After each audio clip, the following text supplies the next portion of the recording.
मस्तपैकी पास्ता बनवूया. चला, तर इथं सगळा पास्ता बॉईल केलेला आहे आणि इथं मस्तपैकी टोमॅटो आणि कांदा मी परतून घेतलेला आहे. आता मस्तपैकी डार्क सोया सॉस टाकायचा.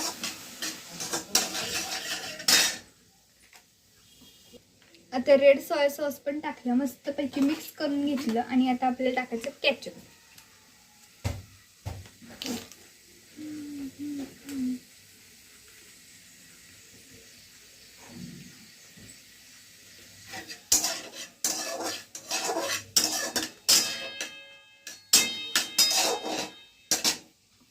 आता हे असं पैकी सगळं मॅशर आपलं झालेलं आहे.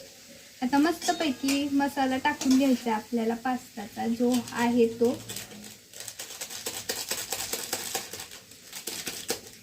आणि मस्तपैकी आता मिक्स करून घ्यायचं.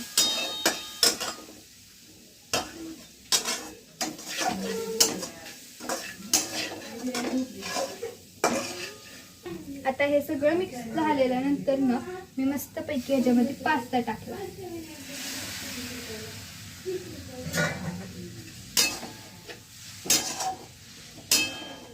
आणि आता त्याला व्यवस्थित मिक्स करायचंय.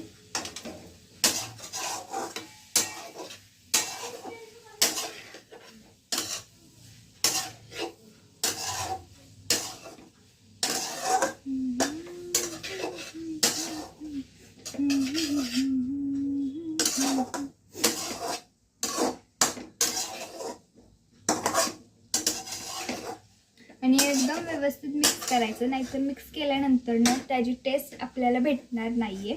आणि नंतर ना वरतून आपल्याला मस्तपैकी शेजवानची चटणी टाकायची.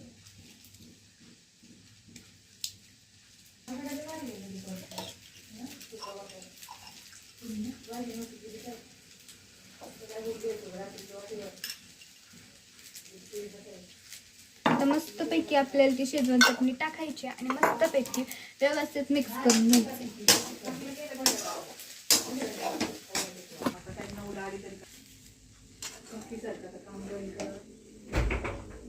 आता इथं मस्तपैकी मी पास्ता केलेला, तर तुम्ही बघू पण शकता कसा मस्त व्यवस्थित मिक्स केलेला.